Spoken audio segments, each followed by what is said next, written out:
Welcome to Narasimha edutech. ఇప్పుడు మనం భారతదేశ నైసర్గిక స్వరూపంలో కొన్ని బిట్స్ ఇంపార్టెంట్ జీకే బిట్స్ని మనం చూద్దాం. ఇవి మన ఛానల్లో వచ్చే వీడియోస్ అన్నీ కూడా ఏపీపీఎస్సి టీఎస్పీసీకి సంబంధించిన అన్ని ఎగ్జామ్స్కి ఉపయోగపడతాయి. కాబట్టి please subscribe Narasimha edutech. Satpura మరియు వింధ్యల మధ్య ప్రవహించే నది ఏది? నర్మదా నది, గండక్, తపతి, గోదావరి. మన ఆన్సర్ చూస్తే నర్మదా నది.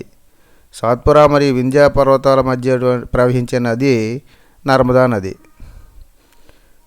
ఇప్పుడు ఒకసారి మ్యాప్లో చూసినట్లయితే నర్మదా నది ఈ విధంగా ఇలా మధ్యప్రదేశ్లోని నుంచి ఇలా వస్తూ ఉంటుంది. ఓకే, చూశారు కదా. Next question. పాల్ఘాట్ కనుమ ఏ ఏ రాష్ట్రాలను కలుపుతుంది? కేరళ, కర్ణాటక, తమిళనాడు, కర్ణాటక, తమిళనాడు, ఆంధ్రప్రదేశ్, ఆంధ్రప్రదేశ్, కర్ణాటక, కేరళ, తమిళనాడు. ఈ పాల్ఘాట్ కనుమలు ఏ రాష్ట్రం కలుపుతాయో మనం ఒకసారి చూసినట్లయితే కేరళ, తమిళనాడును కలుపుతూ ఉంటాయి. తూర్పు కనుమలు, పశ్చిమ కనుమలు ఎక్కడ కలుస్తాయి? వింధ్య పర్వతాలు, సహ్యాద్రి పర్వతాలు, నీలగిరి పర్వతాలు, ఆరావళి పర్వతాలు. తూర్పు కనుమలు, పశ్చిమ కనుమలు ఎక్కడ కలుస్తాయి అంటే నీలగిరి పర్వతాల్లో కలుస్తాయి. ఇది నీలగిరి పర్వతాలు ఎక్కడ ఉంటాయంటే మనం ఒకసారి మ్యాప్లో చూడవచ్చు. ఇక ఇవన్నీ కూడా పశ్చిమ కనుమలు. ఇటువైపు నుండి వచ్చేటువంటి ఇవన్నీ తూర్పు కనుమలు ఇక్కడ వచ్చి ఈ నీలగిరి మౌంటైన్స్, ఈ నీలగిరి రేంజ్లోనే కలుస్తాయి. నెక్స్ట్ ప్రశ్న. ఆంధ్రప్రదేశ్లోని ఏ జిల్లాలో హార్సిలీ హిల్స్ కలవు? విశాఖపట్నం, అనంతపురం, ఖమ్మం, చిత్తూరు. హార్సిలీ హిల్స్ అనగానే మనకు గుర్తొచ్చేవి చిత్తూరు. తెలంగాణ రాజధాని అయిన హైదరాబాద్ నుండి జంట నగరాలుగా పేరుగాంచిన సికింద్రాబాదుని ఏ సరస్సు వేరు చేస్తుంది? హైదరాబాదు, సికింద్రాబాద్ని జంట నగరాలుగా పిలుస్తాం కదా.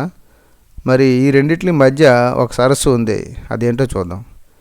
వెంబనాడు సరస్సా, చిల్కా సరస్సు, వేరణం సరస్సు, హుస్సేన్ సాగర్ సరస్సు. మనకు తెలుసు కదా హైదరాబాద్లో హుస్సేన్ సాగర్ ఉందని. సో దీని answer Hussain Sagar. Godwin Austin శిఖరం ఈ కింది ఏ పర్వత శ్రేణుల్లో ఉంది?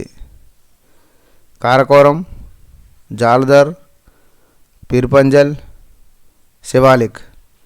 గాడ్విన్ ఆస్టిన్ అనే శిఖరము ఏ శ్రేణిలో ఉంది అంటే కారకోరం శ్రేణిలో ఉంది. ఉత్తర భారత్, దక్షిణ భారత్లను వేరు చేసేటువంటి పర్వతాల వరుస ఏది? ఆరావళి పర్వతాల, వింధ్య సాత్పురా పర్వతాలు, నీలగిరి పర్వతాలు, హిమాలయాలు. ఇవి మనం మ్యాప్లో చూసినట్లయితే కరెక్ట్గా సెంటర్లో భారతదేశ పటంలోని అటు ఉత్తర భారతదేశాన్ని, దక్షిణ భారతదేశాన్ని వేరు చేసేవి వింధ్య సాత్పురా పర్వతాలు వేరు చేస్తూ ఉంటాయి. ఈ కింది సరస్సులో ఏది ఉప్పునీటి సరస్సు? సాంబార్, ఓలార్, దాల్, గోవింద్ సాగర్. వీటిలో ఇవన్నీ కూడా ఓలారు, దాలు, గోవింద్ సాగర్ అనేవి మంచినీటి సరస్సులు. సాంబార్ అనేది ఉప్పునీటి సరస్సు. కింది వాళ్ళలో దేనిని ప్రపంచ పైకప్పు అని పిలుస్తారు? పామీర్ పీఠభూమి, సౌత్ ఇండియన్ పీఠభూమి, టిబెటన్ పీఠభూమి. ఏది కాదు. ప్రపంచ పైకప్పు అని టిబెట్ని పిలుస్తారు, టిబెటన్ పీఠభూమి. సముద్ర తీరంలోనికి చొచ్చుకు వచ్చిన పర్వత శ్రేణి ఏది? ఇది సముద్ర తీరంలో నుంచే చొచ్చుకొని వచ్చింది. ఈ పర్వత శ్రేణి ఒకసారి ఏంటనేది చూద్దాం. నల్లమల, సాత్పురా పర్వతాలు, వింధ్య పర్వతాలు, పాల్ఘాట్ పర్వతాలు. దీని ఆన్సర్గా పాల్ఘాట్ పర్వతాలని చెప్పుకోవచ్చు. Okay, thank you so much for watching my video. Please subscribe.